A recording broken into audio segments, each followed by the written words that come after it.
Pois bem, então na aula passada nós derivamos primeiro, né, a chamada lei do preço único, né? A lei do preço único ela diz basicamente que dadas as hipóteses de mercado completo, agentes tomadores de preço e não arbitragem, é, o preço de quaisquer duas transações, né, entre duas datas, o preço relativo dessas duas datas, no nosso modelo, né, de consumo, onde eu só tenho um bem que só é diferenciado pelo momento em que ele está disponível, né? Então a troca desse bem, desse único bem entre duas datas, sempre vai se dar uma razão constante, né, que vai ser o nosso preço único, né? Então a quantidade de unidades de consumo que eu tenho que pagar, digamos, na data T, para ter uma unidade adicional de consumo na data Q vai ser sempre a mesma, independentemente do volume da troca que eu estou realizando. Isso é consequência da nossa condição de não arbitragem, combinada com a ideia de mercados completos, né? Então eu sempre vou conseguir, eu vou manter sempre essa igualdade. E uma consequência importante disso, né, é isso que eu deixei enquadrado aqui no monitor, né, em cor de laranja, é que então eu consigo muitas vezes inferir o preço entre duas datas, né, através do preço do preço relativo dessas duas datas em relação a uma terceira data, né? Então aqui, por exemplo, se eu quiser nesse exemplo aqui, nessa ilustração que eu tenho aqui, né, o que a gente viu é que se eu quiser saber, né, quanto custa, tá, uma unidade de consumo na data T, né, em reais da data tal, uma unidade de consumo da data T em reais da data tal, né? Então está aqui data T e data tal, tá certo? Eu posso obter esse valor se eu tiver quanto custa, né, uma unidade de consumo na data Q em reais da data tal, né? E quanto custa uma unidade de consumo na data T em reais da data Q. É só multiplicar essas duas coisas, né? De fato, o que vocês podem ver quando eu multiplico, o que vai acontecer é que esse termo que está dentro, né, de um dos preços e fora do outro, ele desaparece, né?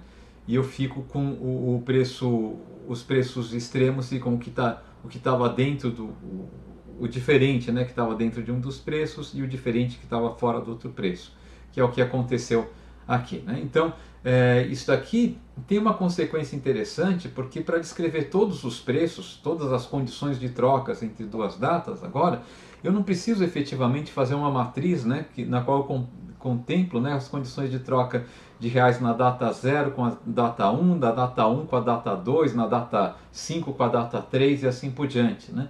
Se eu tiver isso aqui eu poderia até. Eu acho que a gente pode continuar daqui, né? Uma consequência disso, né?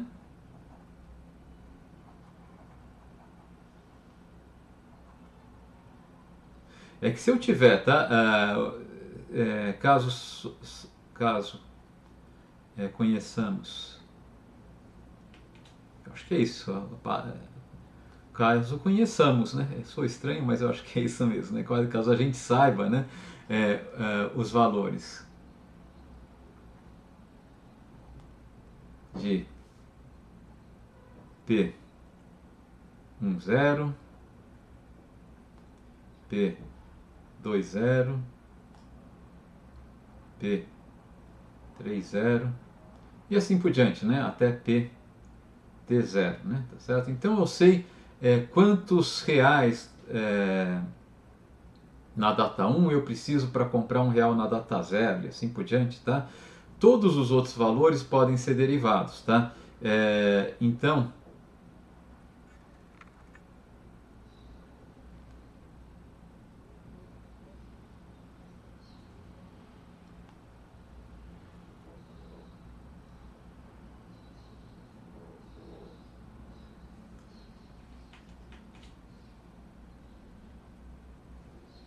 vamos inverter, né? Eu tenho, P0T, tá? Vai ser sempre igual a 1 sobre PT0.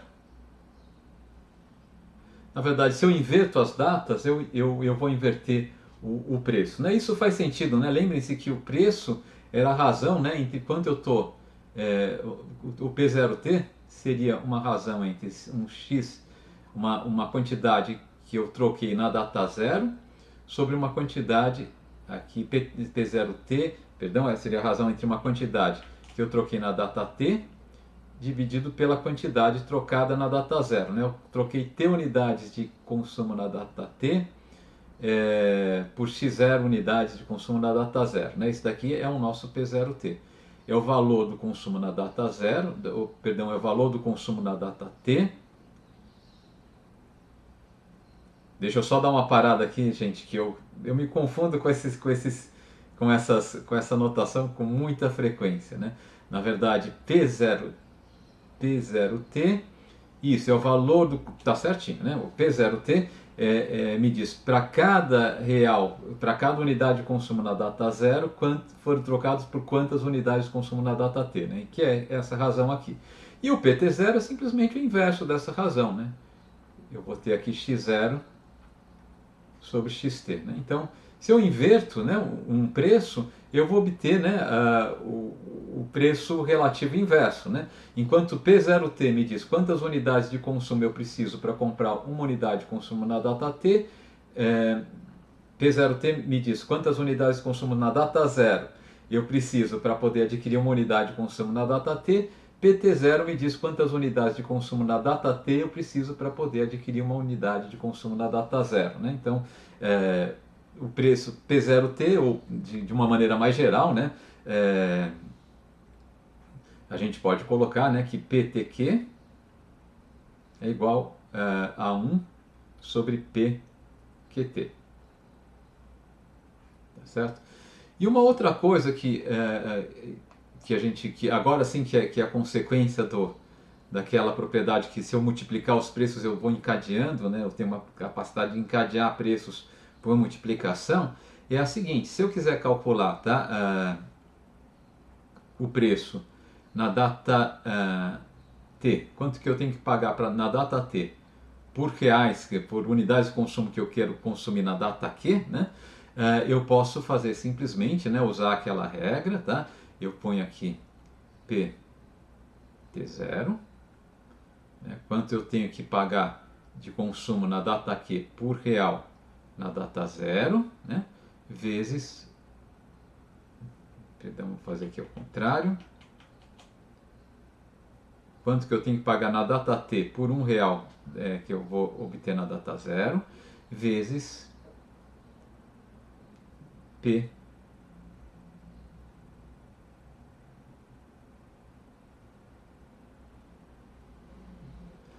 Peço desculpas de novo, tá?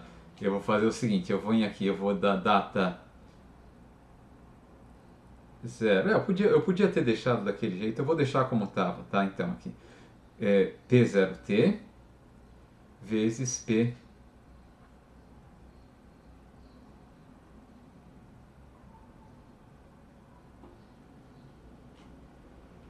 De novo, desculpa, eu não podia deixar como eu estava, não. PT0 vezes P0Q. Então, qual o valor de uma unidade de consumo na data T em unidades de consumo da data 0, vezes qual que é o valor de uma unidade de consumo na data 0 em unidades de consumo na data Q. Quando eu faço esse produto, né, em virtude, né, daquele resultado que a gente obteve, né, o que vai acontecer? O termo, né, que está repetido por dentro e por fora, o que aqui, né, ele desaparece, fica o que está por dentro e o que está por fora sozinho, né, aqui no subscrito. Vamos ver se é isso que eu fiz direitinho, né? Exatamente, o zero tá aqui, aparece aqui por dentro, aqui por fora, ele vai desaparecer e vai sobrar só o T por dentro aqui e o Q por fora aqui, né? Tá, ok? Então,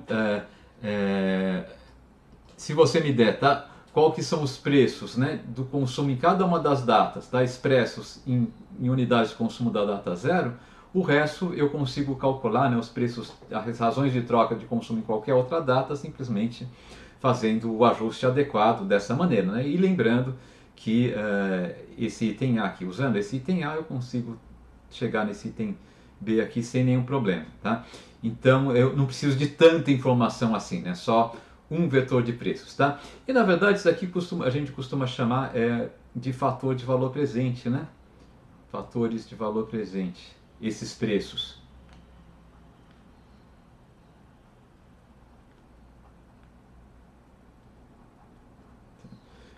o fator pelo qual eu preciso multiplicar um determinado volume de consumo em uma data qualquer para achar o valor equivalente, né, medido desse volume de consumo medido em reais da data zero, né, da data inicial, tá? Por isso a ideia de fator de valor presente. Bom, uma outra consequência interessante, né, é o que a gente pode chamar aqui da restrição orçamentária, né? O nosso investidor, tá, dadas as hipóteses que a gente assumiu até agora, né, de mercados completos, de investidor não tomador de preços e de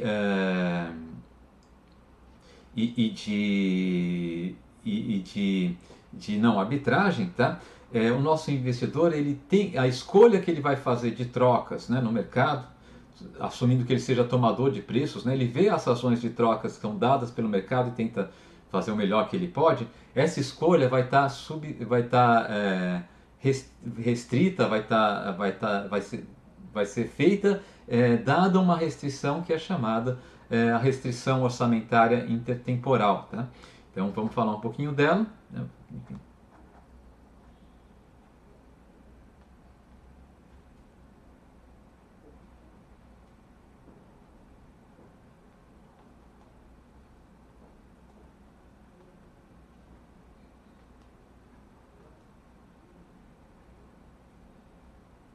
Bom, então a gente tem, né,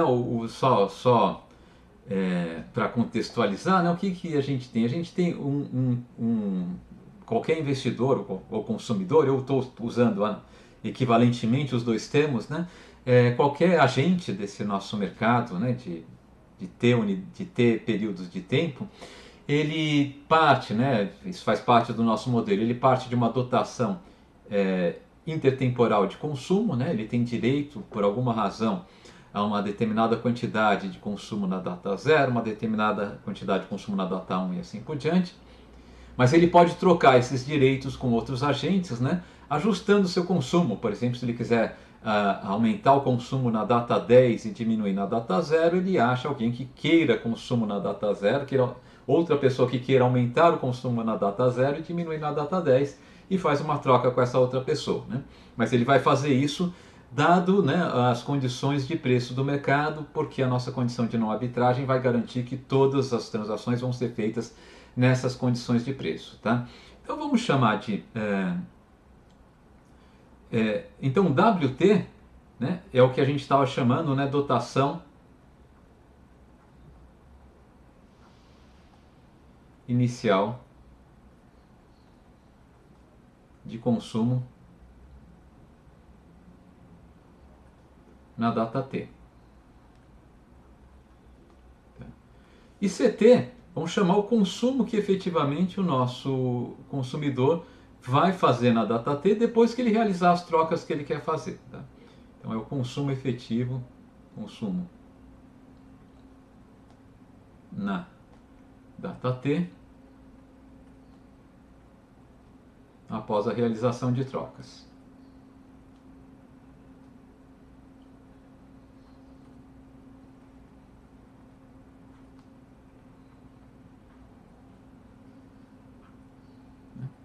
Então, a gente pode chamar então a variação, né? Vou chamar de delta CT. É de fato a diferença entre CT e WT, tá? Então, de quanto variou o consumo dele, né? Quanto o consumo dele na data T após as trocas é diferente, né? Ou variou em relação à sua dotação inicial, né? Então, o nosso consumidor que queria reduzir o consumo na data 0 vai ter um delta C0 negativo, né? E em contrapartida ele adquiriu mais consumo na data 10, vai ter um delta C10 positivo. Então aqui ele está realizando essas trocas. Bom, para especificar melhor essa troca, tá, a gente pode dizer que esse delta CT aqui, ele é o resultado de uma série de trocas, né, na qual o nosso consumidor ele usa o consumo na data T para trocar por consumo em outra data, uma data Q, por exemplo, né?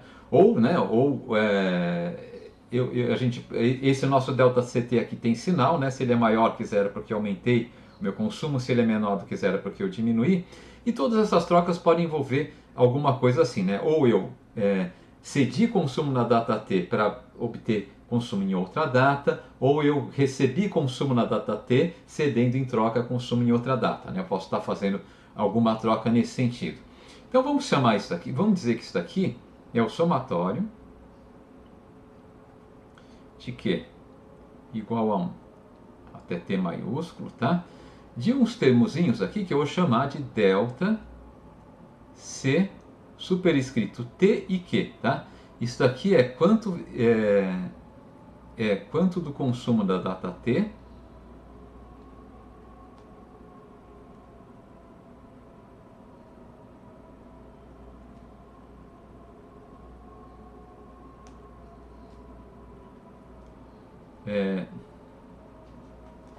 quanto variou o consumo na data T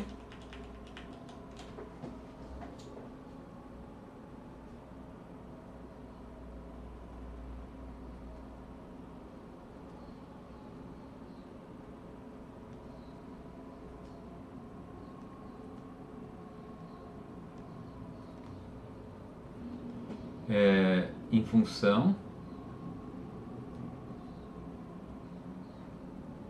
da troca realizada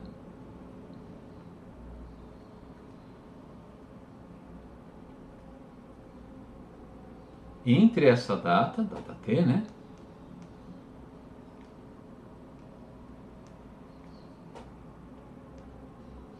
E a data Q.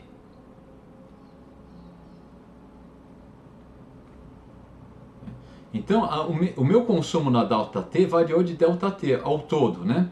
Mas essa variação é resultado do fato de que eu realizei trocas entre a data T e outras datas, né?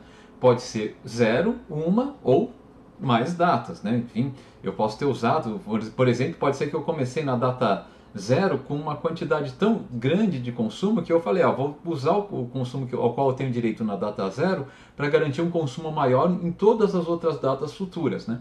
E nesse caso eu vou reduzir um pouquinho, né, do meu consumo na data zero para aumentar o consumo na data 1, reduzo mais um pouquinho o consumo na data zero para aumentar o consumo na data 2 e assim por diante, né? E esse termozinho aqui, então, são essas variações de consumo na data zero. Nesse meu exemplo aqui seriam todas negativas, né? Mas pode ser positiva também, eu posso ter qualquer coisa. Agora observe o seguinte, se eu reduzir o meu consumo na data zero, é porque eu quero ter como contrapartida um aumento de consumo em uma data futura, né? Para eu aumentar o consumo na data zero, dadas as hipóteses que a gente assumiu até aqui, eu vou precisar reduzir o consumo em uma outra data, que é diferente de zero, né? Isso quer dizer que esse delta CTQ ele está associado a um delta CQT de sinal negativo, né? E a gente sabe qual que tem que ser o montante desse delta CQT se a gente souber qual que é a razão de troca entre esses dois períodos, né? Então eu posso dizer que delta CTQ,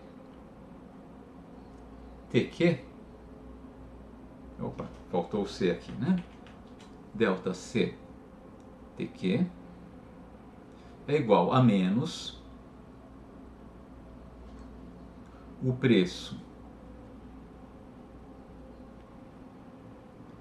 do consumo na data Q em preços da data T do delta CQT. Então, aquilo que eu fiz, vamos supor que eu aumentei meu consumo na data T, tá? Fazendo uma troca com a data Q, tá? Melhor a gente fazer o contrário. Vamos partir desse ponto aqui. Imagine que o delta CQT seja positivo. Eu aumentei o consumo na data Q, tá? Fazendo uma troca por consumo na data T, né? Quer dizer, se eu aumentei meu consumo na data Q, o meu consumo na data T tem que ter diminuído para comprar esse aumento de consumo, né? Por isso aqui esse sinal negativo, né? Tá ok? Aumentei o consumo na data Q, tá? E em troca de consumo que eu cedi na data T, né?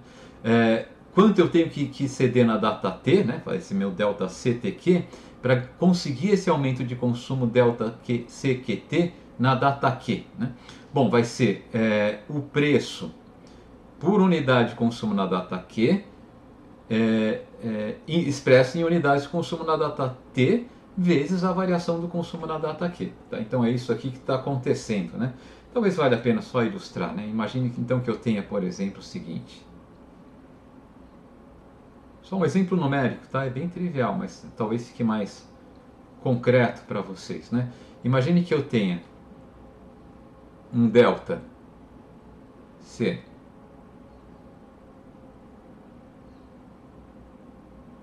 zero 1, tá?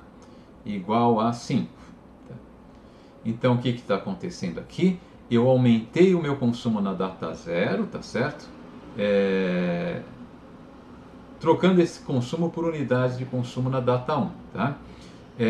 Imagine que o preço, tá, de reais de uma unidade de consumo na data 0 em unidades de consumo na data 1 seja 1,1. Então, o delta, eu posso dizer que a variação no delta de consumo da data 1, tá certo? A variação do consumo da data 1, em virtude das trocas que eu fiz entre a data 1 e a data 0, né? Então aqui está a minha segunda data 0, eu vou botar uma vírgula aqui, porque senão a gente pode confundir com 10, né? Então, a variação do consumo da data 1, em virtude de eu ter trocado esse consumo com o consumo da data 0, né? Vai ser igual a quê? Bom, primeiro, como eu adquiri 5 unidades de consumo na data 0, eu vou ter que pagar na data 1, então eu vou perder alguma coisa, tem um negativo aqui. Quanto eu vou ter que pagar na data 1? Essas 5 unidades, né? Vezes, para cada unidade de consumo na data 0, eu tenho que pagar 1,1 unidades de consumo na data 1, então vai ser menos 5 vezes 1,1, né? O preço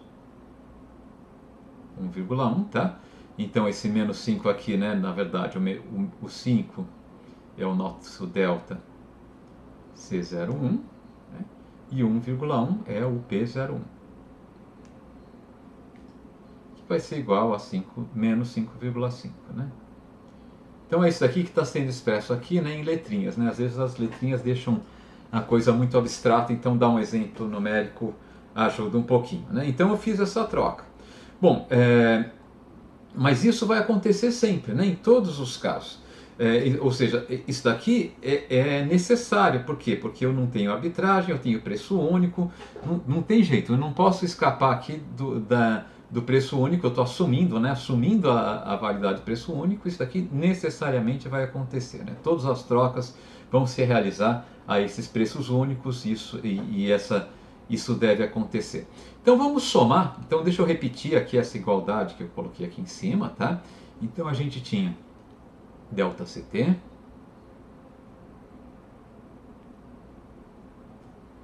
é igual. Não é essa igualdade, a segunda, perdão. Eu tinha delta CTQ é igual a menos PQT delta CQT.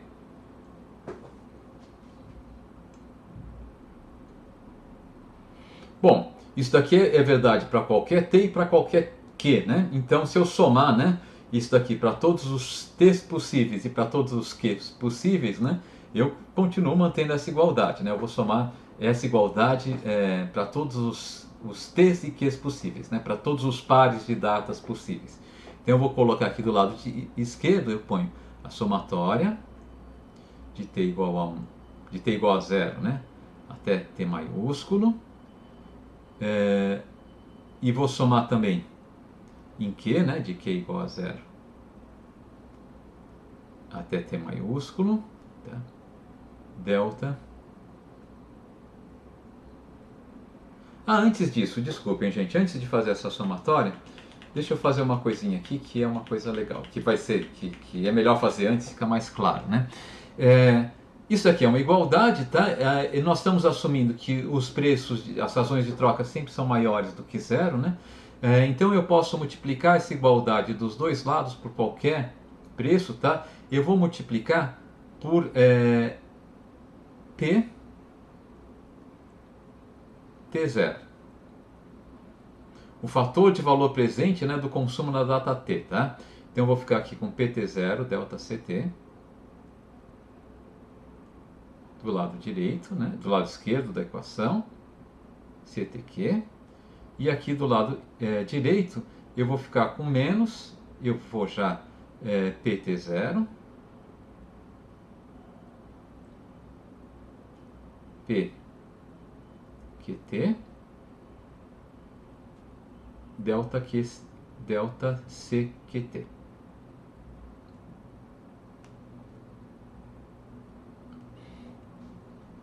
Bom, mas agora eu vou usar aquela propriedade que a gente descobriu, né? Se eu multiplicar PT0 por PQT, tá? O resultado aqui é PQ0, né? Certo? É aquele encadeamento de preços que a gente viu que dá para fazer, né? Então, o que vai acontecer aqui é que eu vou ficar com a seguinte igualdade PT0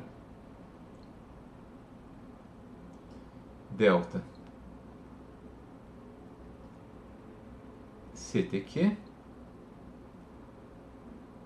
é igual a menos PQ0 delta CQT. Basicamente o que eu estou dizendo é o seguinte: o valor descontado para data zero daquilo que eu fiz variar o meu consumo na data T para adquirir uma variação de consumo na data Q é o mesmo valor descontado para a data zero daquilo que eu fiz variar de consumo na data Q para adquirir uma variação de consumo na data T, né? Então, em termos de valor descontados para a data zero, a troca que eu fiz entre a data Q e a data T, ela é nulo, o efeito é nulo, né? Ela não afeta, né, o meu valor descontado na data zero. Tá? Agora sim eu vou colocar uma somatória dos dois lados, né? E aqui a gente pode somar, pode colocar, né, o duplo somatório. Vou fazer para todos os Qs e para todos os Ts dos dois lados, tá? Então somatória de T igual a zero até T maiúsculo, da somatória de Q igual a zero até T maiúsculo, de delta CTQ é igual, deixar o menos para fora da somatória, tá? A somatória de Q igual a zero até T maiúsculo, vezes a somatória de T igual a zero até T maiúsculo, de delta QT, né? Bom, agora vocês podem ver que de fato, se eu tirar o sinal de menos aqui, né, as duas somatórias duplas são idênticas, né? Aqui eu estou fazendo uma variável variar entre 0 e t e usando como índice o primeiro subscrito aqui do c. Estou fazendo a mesma coisa aqui, ó. Tem uma variável, eu só mudei o nome da variável. Aqui do lado esquerdo ela chamava t, aqui ela vai chamar q. Mas está percorrendo exatamente os mesmos valores, né, aqui à direita. Os valores que o q está percorrendo aqui à direita são exatamente os mesmos valores que o t está percorrendo aqui à esquerda, né? Então não teria problema eu trocar esse nome de Q para T minúsculo, né? Se não tivesse esse T minúsculo aqui que causaria confusão. Mas não teria problema eu trocar os dois nomes simultaneamente, né? Porque ao mesmo tempo que a função que a letrinha T minúsculo está fazendo aqui à esquerda é a mesma que a letrinha Q minúsculo está fazendo aqui à direita, ao mesmo tempo, a função que a letrinha Q minúsculo está fazendo aqui à esquerda é a mesma função que a letrinha T minúsculo está fazendo aqui à direita. Então, na verdade, foi só uma escolha das letrinhas aqui, né? De fato, essa somatória, né, até aqui, tirando o sinal de menos, e essa somatória aqui, são a mesma coisa, tá? Elas são iguais, né? Então, isso significa o quê? Isso significa saindo daqui para cá, que eu vou ter a somatória de t igual a zero até t maiúsculo, né?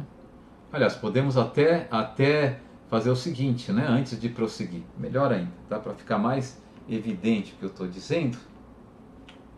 Tá? O que é a somatória de q igual a zero até t maiúsculo de ΔC tq, né? É aquilo que a gente definiu lá em cima, ó, o ΔC, mais para cá, né? O ΔCT é o ΔCT, né? É todas as variações que eu fiz no consumo na data t, né? Para trocar com todas as outras datas. Então isso daqui é o ΔC. Então aqui eu vou ter a somatória de t igual a zero. Vamos continuar lá em cima de qualquer maneira. Acho que é melhor a gente continuar na mesma página, né? Somatória de t igual a zero até t maiúsculo, né? Então esse termo aqui é o ΔCT, né? E eu estava vendo se vocês estavam prestando atenção e vocês não estavam, né? Eu não estava. Vocês sabem que sempre que um professor fala isso é brincadeira, né? Mas eu esqueci de colocar um termo aqui. Quando eu somei tudo isso aqui, eu vou até voltar. Eu acho que eu vou refazer tudo, tá? Rapidamente, mas vale a pena. Deixa eu apagar aqui. Isso. Apagar isso e apagar isso aqui. Quando eu tinha aplicado o somatório aqui, eu tinha esquecido de colocar o preço, né? Não estava como o preço, o PT0 estava sumindo aqui, né? Então aqui à esquerda eu vou ter a somatória, vou somar, mesma história, né? Somar t igual a zero até t maiúsculo, p t0, isso aqui que estava faltando, né? Delta CTQ. Isso daqui igual a menos a somatória. Opa! É uma somatória dupla, né? Somatória em t e depois em q. Somatória de q igual a zero até t maiúsculo, agora sim, o pt0 que eu tinha esquecido, delta CTQ, né? É igual a menos, e agora eu vou fazer a dupla somatória, né? Só que aqui é q igual a zero até t maiúsculo, somatória de t igual a zero até t maiúsculo, de p q0 delta c qt, né? Agora sim, né? Então, o que é essa somatória, né? De q igual a zero até t maiúsculo de... talvez valha a pena fazer mais um passozinho, né? Colocar esse PT0 em evidência na segunda somatória, né? Então eu vou reescrever aqui de novo, se vocês não ficarem muito bravos comigo, já colocando os preços em evidência, tá? Ele só fica dentro da primeira somatória, né? Quer dizer, eu vou somar todos esses termos, né, em relação a t primeiro, depois em relação a q, né? Mas como esse pt0 só depende de t, eu posso deixar fora da segunda somatória. Então fica aqui pt0, somatória de q igual a zero até t maiúsculo, ctq. Agora sim, agora eu acho que eu não vou mudar mais não, tá? E aqui, isso aqui vai ser igual a menos a somatória de q igual a zero até t maiúsculo. De novo, né? Esse pq0 aqui só depende de q, então eu vou deixar em evidência na segunda somatória de pq0, que multiplica a somatória de t igual a zero até t maiúsculo de cqt. Agora sim, né? O CTQ, a somatória dos CTQs, né, de q igual a zero até t, tá? Isso daqui é o que a gente estava chamando simplesmente, aqui é delta, né? Tem um deltazinho, disse que não ia modificar, tive que colocar um deltazinho aqui na frente, né? A somatória dos delta CTQ é o que a gente estava chamando simplesmente de delta CT, de quanto variou meu consumo na data T, né? Delta CT. E a somatória de T igual a zero até T de delta CQT é o delta CQ. Então agora essa igualdade vai ficar um pouquinho melhor, né? Se eu somar de T igual a zero até T maiúsculo, tá? PT0 delta CT, eu tenho que obter, né, o mesmo valor que eu obteria se eu somasse de Q igual a zero até T maiúsculo, P Q0 delta CQ. Agora fica mais fácil de ver, né, aquilo que eu tinha começado a falar, falar, não, deixa eu fazer por outro caminho, né? Aqui é um negativo. O que fica fácil de ver? Que esse somatório aqui é o mesmo que esse somatório aqui, né? A única coisa que eu tenho uma letrinha aqui que é um índice que está percorrendo os valores de 0 a t, e aqui eu tenho um índice que estava percorrendo os valores de 0 a t maiúsculo igualmente, tá? Eu só dei um nome diferente para o mesmo índice que está à esquerda e à direita. É a mesma coisa, né? E isso significa, né, que a somatória de t igual a zero até t maiúsculo de p t0 delta ct é igual ao negativo dessa somatória. É menos a somatória de t igual a zero até t maiúsculo de p t0 até delta ct, né? Ou se vocês quiserem, duas vezes essa somatória é igual a zero, né? Basicamente essa somatória aqui é igual a zero. O valor presente descontado para a data zero de todas as variações de consumo que eu consigo realizar no mercado, que eu realizar no mercado, quaisquer que sejam essas transações, né, vai ser identicamente igual a zero. Não é muito surpreendente isso, né? Mas enfim, a gente derivou matematicamente, tá? Vamos somar dos dois lados, tá? Para cada data, o W dos dois lados eu vou somar PT0 vezes WT, tá? Para todas as datas. Então, à esquerda, né, eu posso fazer isso, né? À esquerda eu vou ficar com a somatória de T igual a zero até T, de P T0, que multiplica WT mais delta CT. E do lado direito eu vou ficar, daí não tinha nada, né? Então eu vou ficar simplesmente com a somatória de T igual a zero. Só vou ficar com o que eu somei, né? E o que eu somei? PT0 WT. Tá? WT mais delta CT, agora vem para essa definição aqui, né? WT mais delta CT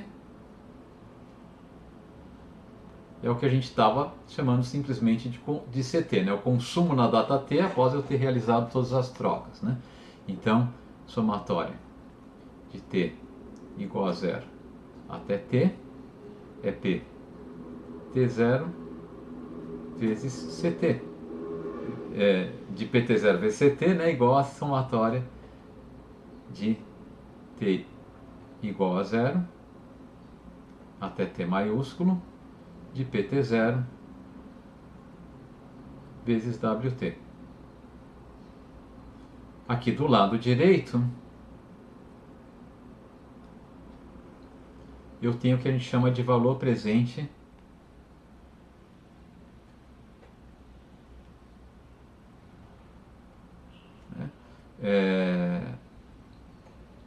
da distribuição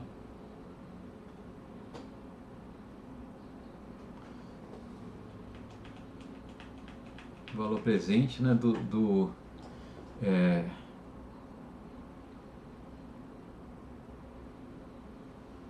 consumo tempo após a troca.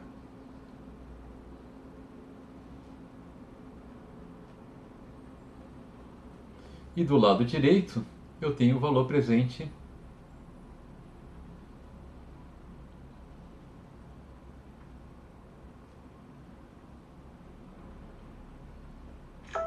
da dotação inicial do nosso consumidor.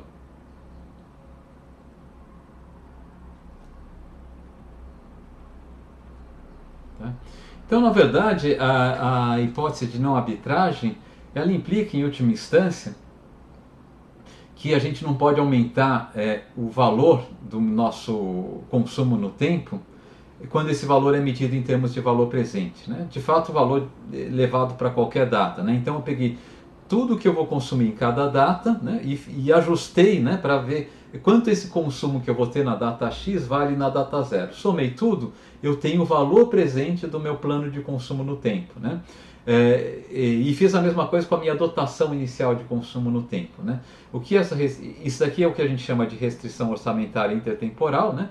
Ela simplesmente diz, olha, o valor presente do consumo no tempo vai ser sempre igual ao valor presente da sua dotação inicial no tempo.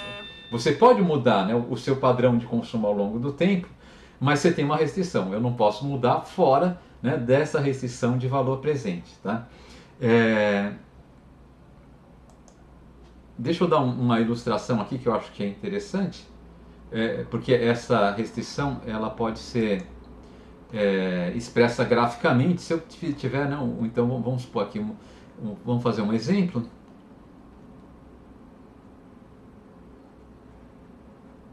Em que eu tenha, né, um único período, né, t igual a 1, tá certo? Mas com consumo relevante em duas datas, né? Duas datas, né?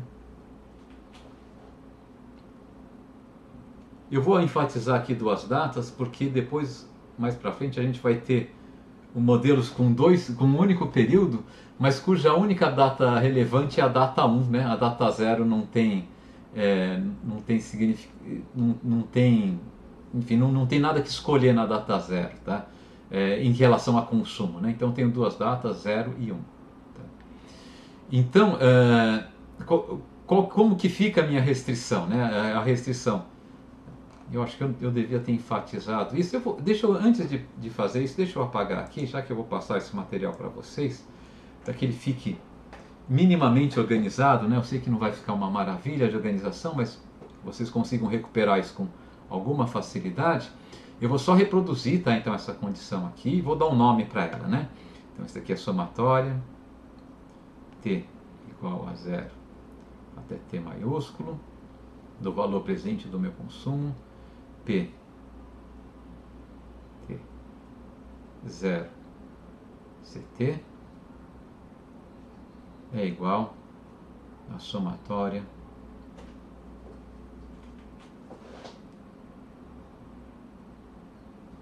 de t igual a 0 até t maiúsculo de pt0 wt. Então isso daqui é o que a gente chama, né, de restrição orçamentária intertemporal, tá?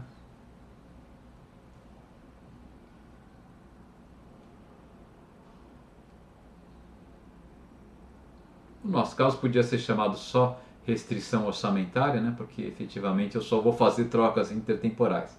Mas vamos colocar o intertemporal para enfatizar, né, que é de trocas ao longo do tempo.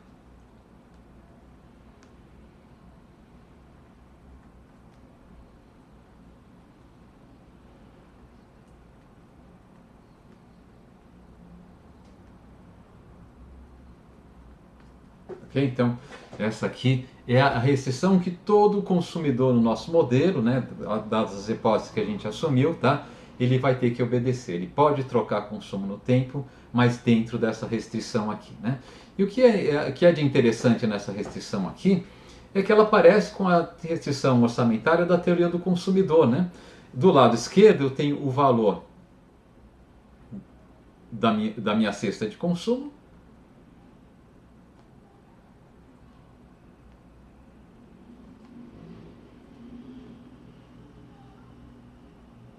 medido em uma moeda que é a unidade de consumo na data zero, né? E do lado direito eu tenho aquilo que seria o equivalente à renda do nosso consumidor, que é o valor da dotação inicial dele. É o valor presente, né?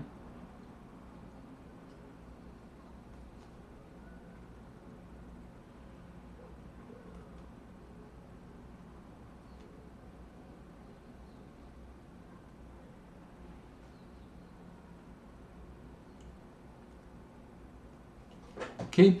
Então, e essa é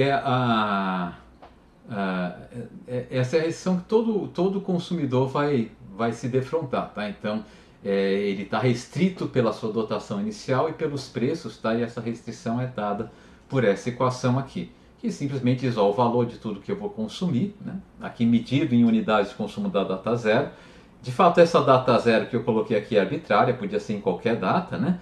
O valor daquilo que eu vou consumir, medido em unidades de consumo de uma determinada data, não tem que ser igual ao valor do que eu tenho inicialmente disponível para consumo, tá? Medido em unidades de consumo da mesma determinada data, né? Só isso que está sendo dito, né? Então vamos ilustrar isso no caso de dois bens, porque a gente fica em um caso que fica mais claro a comparação com a teoria do consumidor, tá? Então, como eu já havia escrito aqui, né? Um exemplo, tá? Um período e duas datas, né? Com duas datas.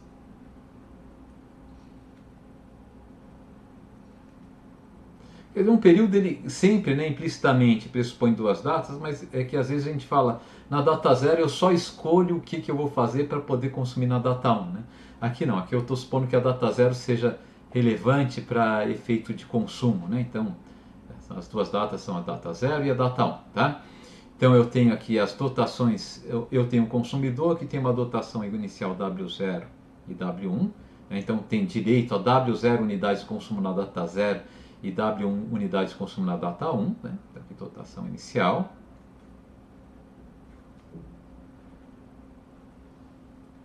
Tá? E o que o nosso modelo está dizendo aqui, né, é que esse consumidor pode escolher qualquer valor de consumo na data 0 e na data 1 que atenda a nossa restrição orçamentária, né? E aqui no caso seria o preço do consumo da data 0 em unidades de consumo na data 0, é claro que é o próprio consumo na data 0, né? Mais o preço de consumo na data 1 em reais da data 0 é P01, C1 é igual a W0 mais P01 W1. Vocês podem expressar isso em termos de taxa de juros, né? Imagine qual que é a taxa de juros, né, entre as datas 0 e 1, né? Ela vai ser, ou melhor ainda, né? Se eu quisesse expressar, tá, o P10, tá, em termos da taxa de juros, né, ele vai ser o quê? 1 mais a taxa de juros, né? Okay? Como o P10, né, é igual ao inverso do P01, tá? Então 1 mais a taxa de juros é o inverso de P01. Tá? 1 mais a taxa de juros é o inverso de P01, tá? Então aqui, ou se vocês quiserem, P01 é o inverso de 1 mais a taxa de juros. Então a gente pode expressar isso também, né, com uma expressão que talvez seja mais familiar para quem está acostumado com matemática financeira. Estou dizendo C0 mais C1 dividido por 1 mais R. Aqui é essa taxa de juros, né, a taxa de juros entre os períodos 0 e 1, né, mas como eu só tenho um período entre duas datas, que é exatamente esse período entre as datas 0 e 1, eu nem preciso especificar, deixo só o Rzinho, tá? Então C0 mais C1 vezes 1 mais R é igual a W0 mais W1 sobre 1 mais R. Então o valor presente descontado do meu consumo, né, é igual ao valor presente descontado da minha dotação inicial. Isso aqui a gente pode chamar o valor presente descontado da minha riqueza é igual ao valor presente descontado daquilo que eu vou poder consumir. ok? Deixa eu só fazer um aqui só para separar, né? Para não confundir com o que está em cima. Bom, então nesse caso, o que vai acontecer aqui? Enfim, eu poderia, se vocês quiserem, eu posso rearranjar isso também. Por vezes, isso daqui eu posso multiplicar, né, dos dois lados por...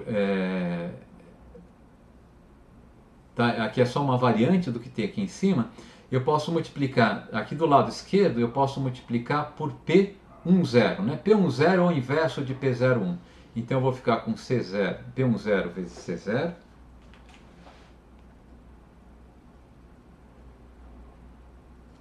Mais P10 vezes P01, cancelam, né? Ficam igual a 1, mais C1, portanto, é igual a P10 vezes W0 mais W1. É a mesma expressão, né? As duas estão colocando a nossa restrição orçamentária, né? E aqui multiplicar por P10 significa multiplicar por 1 mais R, né? Então eu vou ter 1 mais R C0 mais C1 é igual a 1 mais R W0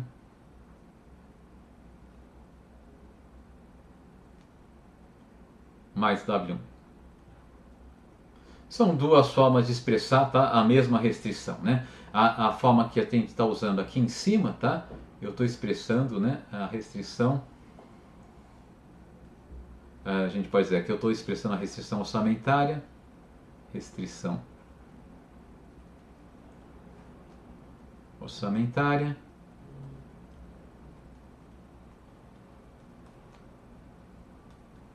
em termos de valor presente.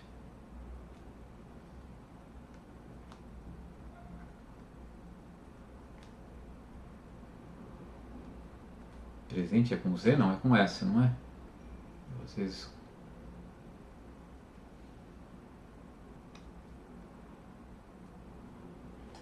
na data zero.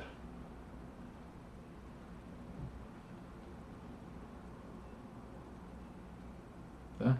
E aqui é a restrição orçamentária em termos de valor presente na data 1, né, que muitas vezes é chamado de valor futuro, né? Restrição orçamentária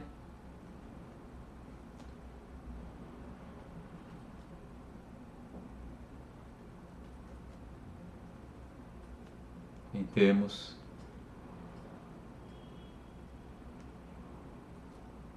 de valor. Vou colocar só de valor na data 1, que nesse caso, no modelo de um período único, a gente chama de valor futuro, tá?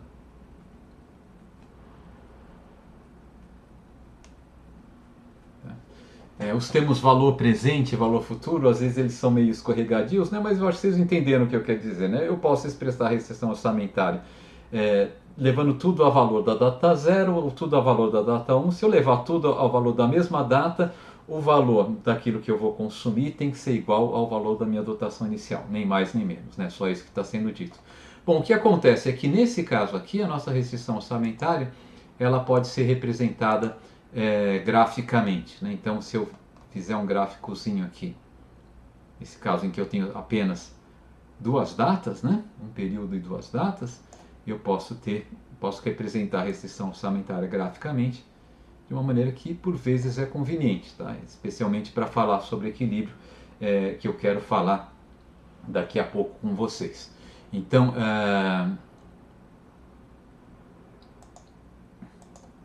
imagine que aqui seja quanto inicialmente eu tenho. Vamos medir aqui o consumo na data 0, tá? C0. E aqui no eixo vertical o consumo na data 1, C1, tá? Aqui a minha dotação, arbitrariamente estou colocando aqui, né? Esse W0, imagine que seja a minha dotação inicial na data 0. E esse W1 aqui seja a minha dotação inicial na data 1, tá?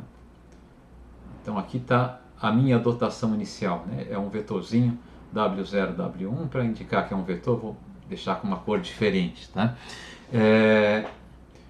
O que vai acontecer, né, se eu quiser fazer Vamos olhar para a nossa restrição aqui em cima, pode ser qualquer uma delas, né? Vamos olhar para essa aqui. Vamos reescrever, tá? Essas duas restrições, tanto em termos de valor futuro quanto em termos de valor presente, né? Vamos resolver essas restrições para C1, tá? Então essa restrição ela pode ser escrita C1, tá? Olhando para os preços aqui, eu fico C1 igual a P igual a W1 mais P10 W0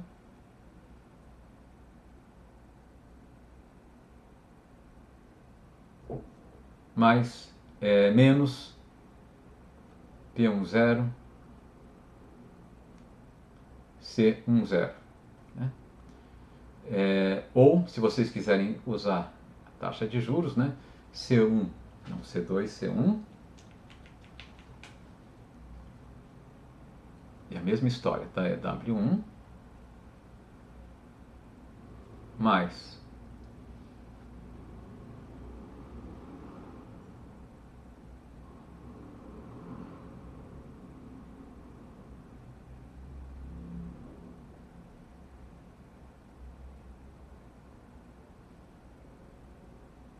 certo? 1 mais RW0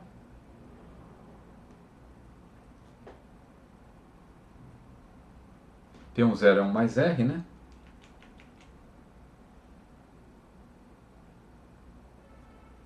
Não, tem alguma coisa errada aqui, tomara que não esteja muito longe.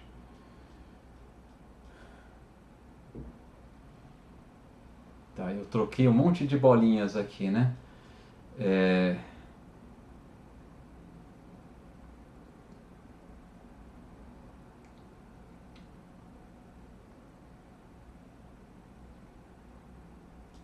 Eu vou ter que refazer, vou desenhar, eu vou refazer tudo que eu fiz aqui, tá? Só não vou apagar o gráfico porque ele é legal pra gente. Que eu acho que eu troquei aqui os subscritos dos termos P.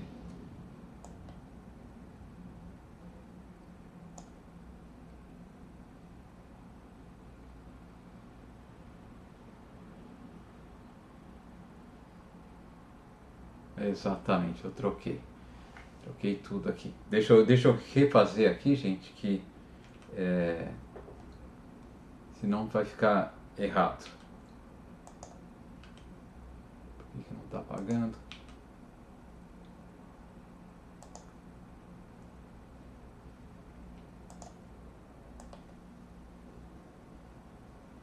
Vou dar um apagador aqui, passar o apagador.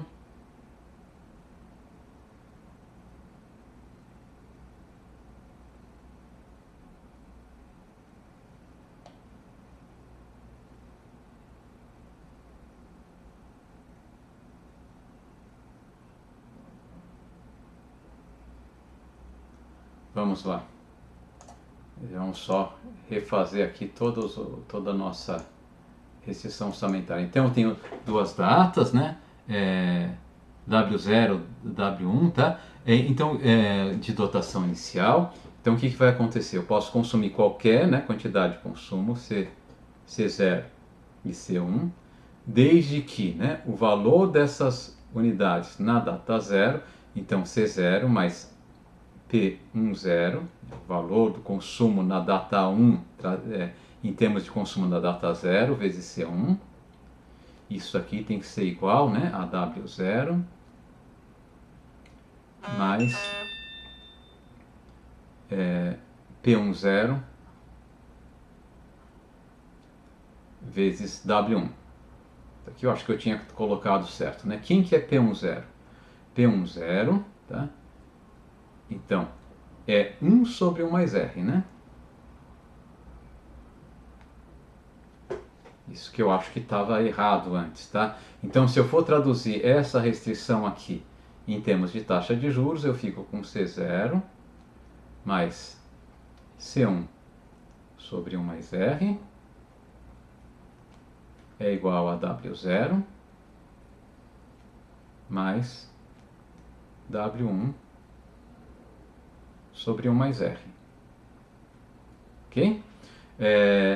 Então isso daqui é a expressão em termos de valor presente, né? Restrição em valor presente. Eu posso expressar a minha restrição também em termos de valor futuro, né? O que eu faço aqui? Eu vou multiplicar por P01,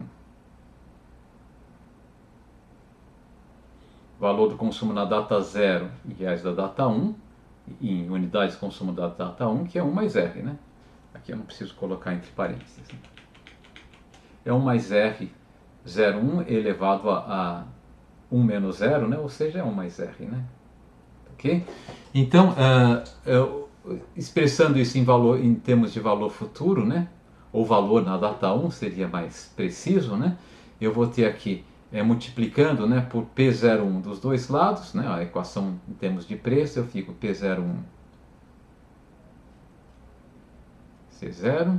Aqui precisa colocar uma vírgulazinha para não confundir com o número, mais P10 vezes P01, um é o inverso do outro, fica igual a 1, então eu só preciso escrever C1 é igual a P01 W0 mais P10 vezes P01, multiplicando um pelo outro dá 1, então só preciso escrever aqui W1, né? Ou se vocês quiserem, né, em termos de taxa de juros, 1 mais RC0, C0, mais C1, está faltando um C1 aqui, né? É igual a 1 mais RW0 mais W1. Agora sim, tá? Eu acho que eu tinha trocado algum subscrito lá dos preços, por isso que eu falei, vou escrever de novo aqui, tá? Então, veja só, se eu não consumir nada na data 0, tá? O que eu vou ter na data 1, é melhor a gente ver em termos de valor futuro, né? Vai ser P01W0 mais W1, ou se vocês quiserem, né? 1 mais RW0 mais W1, tá? Então, imagine que esse valor seja alguma coisa como isso aqui. Aqui tá bom. Então aqui eu tenho o meu valor futuro, na verdade, né? O valor futuro da minha dotação inicial. P01. Tá? Se C0 é igual a 0, né? Se esse carinha aqui é igual a 0, sobra C1 igual a esse carinha aqui à direita, né? Então aqui eu tenho, tá, o P01. Eu vou usar o precinho aqui. Vou colocar em termos de taxa de juros, tá? 1 mais RW0 mais W1. Tá? Se eu consumir nada na data 1, tá? Daí é melhor olhar para essa expressão aqui em cima, né? São as duas coisas são a mesma coisa, né? Se C1 for igual a 0, eu quiser consumir só na data 0, eu consigo consumir o quê? O meu C0 fica W0 mais W1 vezes 1 mais R, né? Então eu teria aqui W0 mais W1 sobre 1 mais R, né? Não vezes 1 mais R, sobre 1 mais R, né? E observem, né, que, na verdade, quando eu resolvo qualquer uma dessas equações para C1, são todas equações equivalentes, né? Eu vou ter C1 igual a P10, P01 W0 mais W1 menos P01 C0.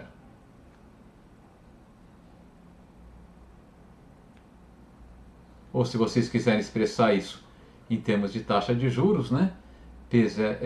Eu vou ter C1, né, igual a 1 mais RW0 mais W1. É o valor futuro aqui da minha dotação inicial, né? Menos 1 mais R C0. Então, esse termo aqui, que é igual a esse termo aqui, para o nosso consumidor é um parâmetro dado, é uma constante, né? O que está variando aqui em função da escolha dele, tá? É esse segundo termo aqui, né? Tá, ok? Então, a relação entre C1 e C0 é uma relação linear, né? Enfim, expressa por uma função afim, uma constante menos, tá? P01 que multiplica C0. o gráfico dessa função aqui é uma linha reta, né? A gente sabe que ela passa nesse ponto aqui, a gente sabe que ela passa nesse ponto aqui. Ele tem que passar nesse ponto aqui, porque eu posso fazer C0 igual a W0 e C1 igual a W1. Vou atender a essa igualdade aqui. Então essa linha reta tem que passar por esses 3 pontos aqui, né? E essa linha reta vai ser a nossa dotação, a nossa restrição orçamentária, a representação gráfica da nossa restrição orçamentária, né? Eu coloquei mal, eu desenhei errado aqui, né? Deixa eu corrigir o meu desenho aqui embaixo, esse pontinho aqui.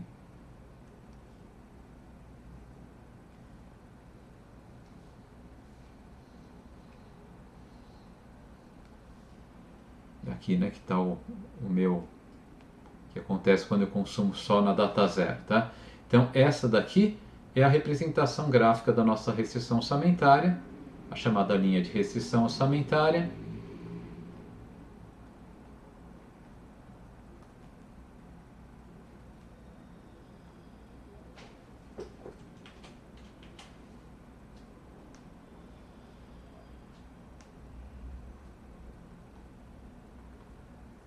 E vocês sabem, né, que a linha de restrição orçamentária da teoria microeconômica, ela tem uma inclinação que é o preço relativo, né? Quantas unidades do bem que está no eixo vertical são necessárias para adquirir uma unidade do bem que está no eixo horizontal, né? Que esse preço relativo é P01,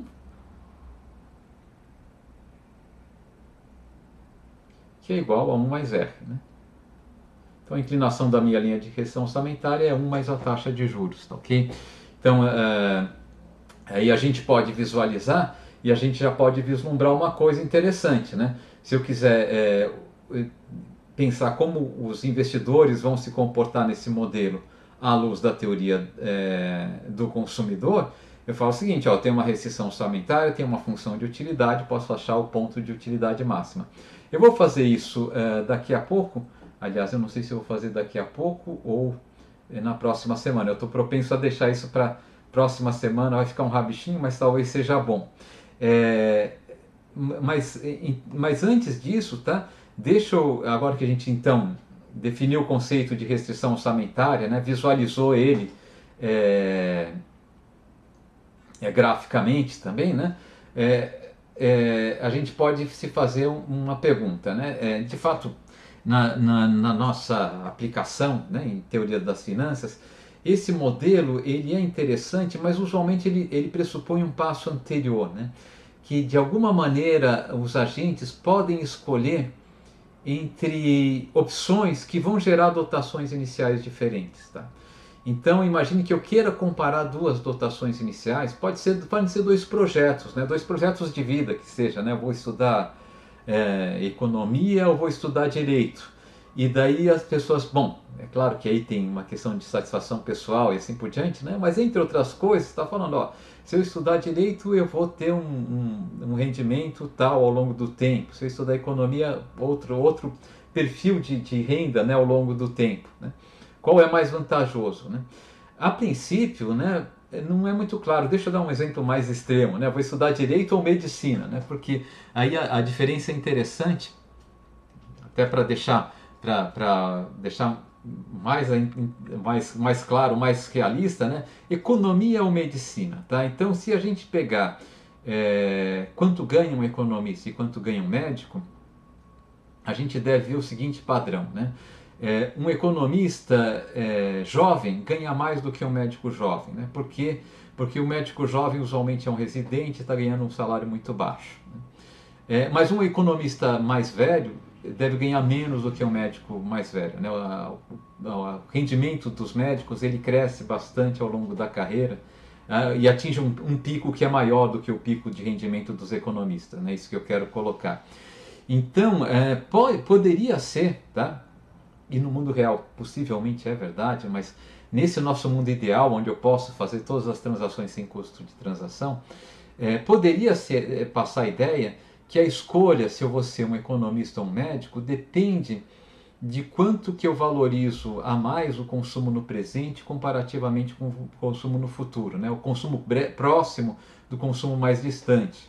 Se eu valorizar muito o consumo próximo relativamente ao consumo mais distante, eu posso estar mais propenso a escolher a carreira de economista, né?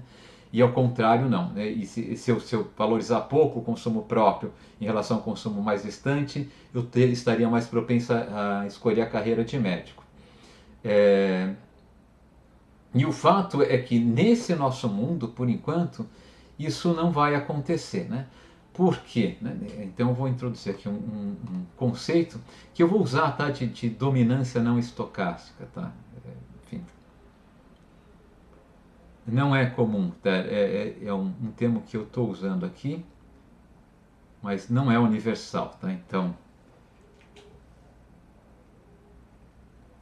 se vocês forem usar isso, tá? Vocês vão ter que usar do jeito que eu estou usando, né? Vocês têm que definir o que isso quer dizer, tá?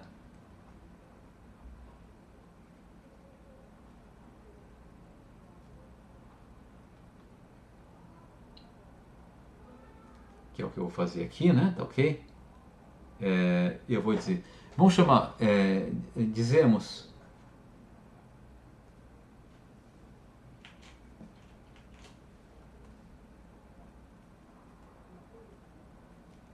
que uma dotação inicial W1, W2, WT, vamos chamar ela de W, nem sei se eu vou precisar, mas enfim, vamos dar um nome aqui, né? Vamos chamar essa dotação inicial W, é bom para eu explicar, né? Domina estocasticamente, domina não estocasticamente, na verdade, né?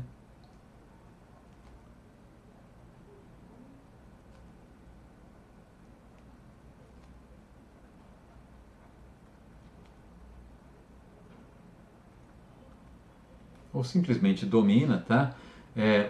Outra dotação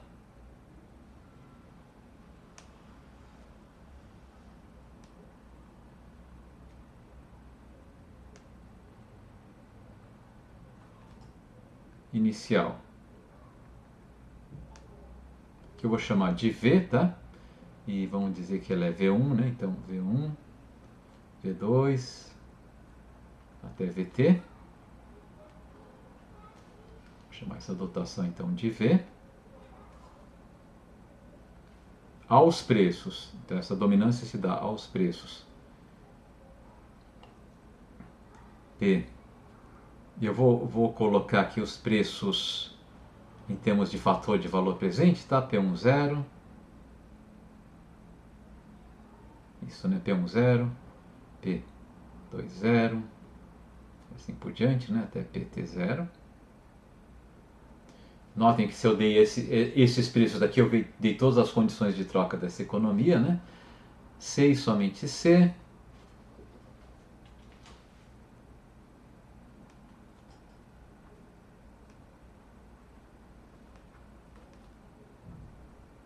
Acontecer que a somatória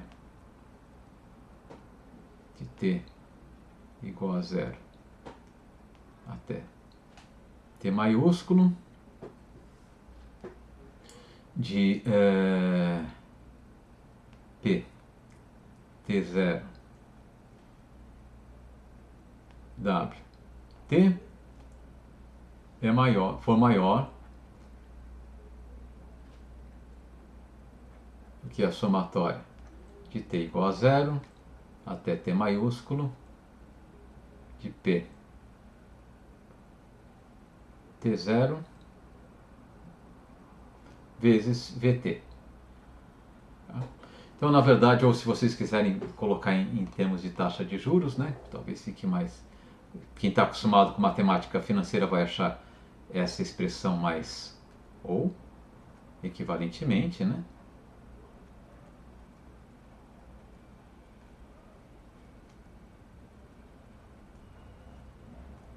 Somatória de T igual a zero até T maiúsculo de WT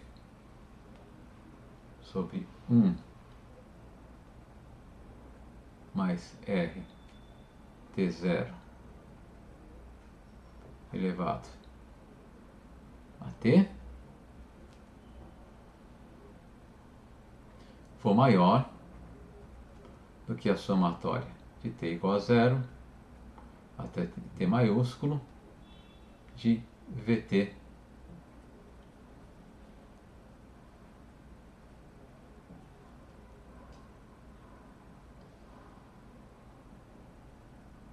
sobre 1 mais RT0, né, elevado a t. Tá? Aqui esse RT0 é só para contemplar, né, a possibilidade de que a taxa de juros não seja constante. Né? Para diferentes períodos de tempo eu tenho taxas de juros diferentes. Né? Mas o que eu estou dizendo aqui, né, que uma dotação inicial de consumo ao longo do tempo ela domina a outra, se somente se o valor presente da primeira dotação for maior do que o da segunda. Né? E a gente pode ver o seguinte, né? Se eu tiver uma situação como essa, então a dotação W tem valor presente maior do que a dotação V, então não tem nenhum consumo na dotação V que eu consiga realizar, para o qual eu não consiga realizar um consumo com quantidades ao menos com quantidades maiores ou iguais de consumo em cada data a partir da dotação. Deixa eu colocar de outra maneira, né? Se a dotação W domina a dotação V, isso quer dizer que não tem nenhum perfil, nenhum padrão de consumo ao longo do tempo que eu consiga obter a partir da dotação V, para o qual eu não consiga, a partir da dotação W, conseguir um padrão de consumo que tenha ao menos tanto quanto tem no padrão que eu consegui a partir da dotação V, tá certo? Em todos os períodos, em todas as datas, tá? E mais do que em V, em pelo menos uma das datas, né? E por isso que eu digo que domina, né? Se eu tenho então uma dotação inicial com maior valor presente, quer dizer que eu posso fazer melhor com essa dotação inicial do que eu conseguiria fazer com a dotação inicial com menor valor presente, tá? E então, assumindo, né, que os consumidores ou os investidores, no nosso caso, eles sempre queiram mais a menos, tá? Não importa quais sejam as preferências do nosso investidor, se se W domina não estocasticamente V, ele tem que escolher W, tá? Ele não tem como não escolher W, tá? Então, deixa eu só esboçar aqui um exemplo.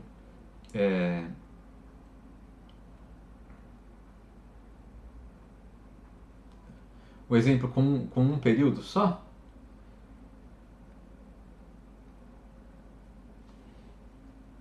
E vamos fazer um gráficozinho. Eu acho que cabe aqui, tá nesse cantinho de papel. É uma coisa bem simples. Opa.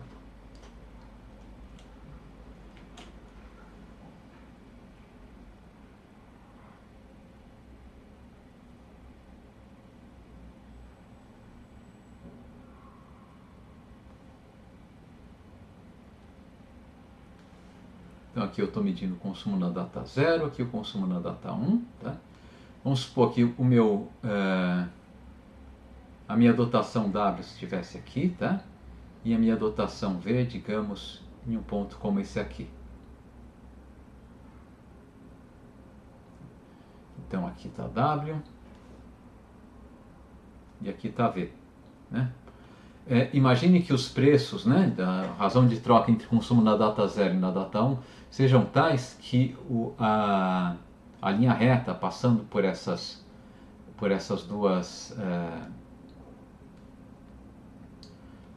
dotações iniciais, as linhas retas passando por essas dotações iniciais, sejam algo como isso aqui.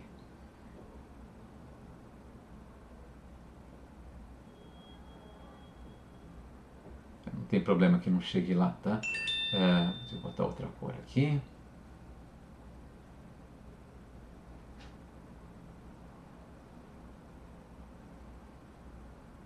Elas têm que ser paralelas, né? Aqui eu vou sofrer um pouco. Fazer o seguinte.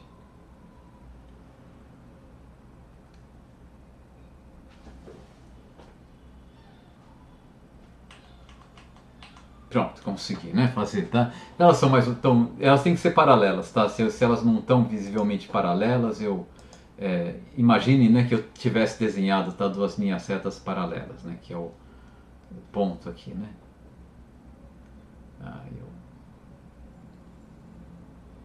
só fazer uma coisinha antes. Eu queria deixar colorido aqui, né, para ficar mais... Agora sim.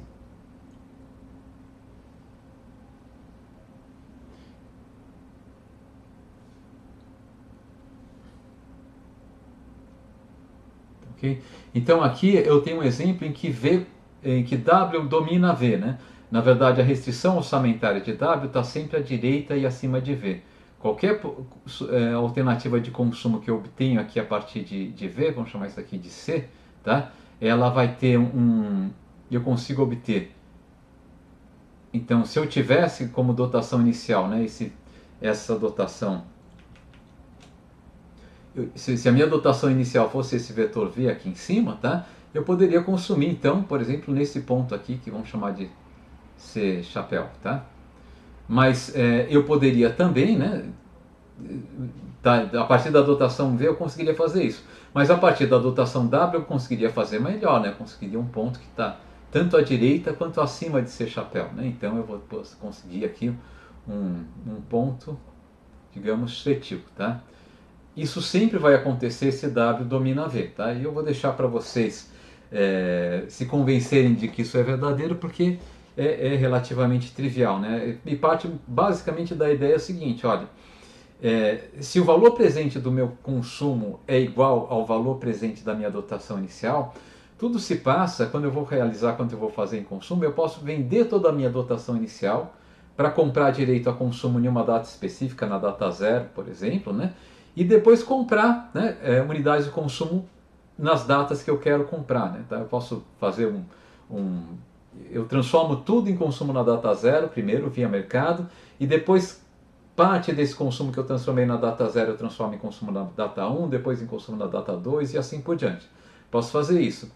Bom, o que vocês podem ver é que se o valor presente descontado de W é maior do que o valor presente descontado de V, quando eu transformo W em consumo na data zero, eu vou ter uma grandeza maior do que quando eu transformo W em consumo na data do que quando eu transformo V em consumo na data zero, né?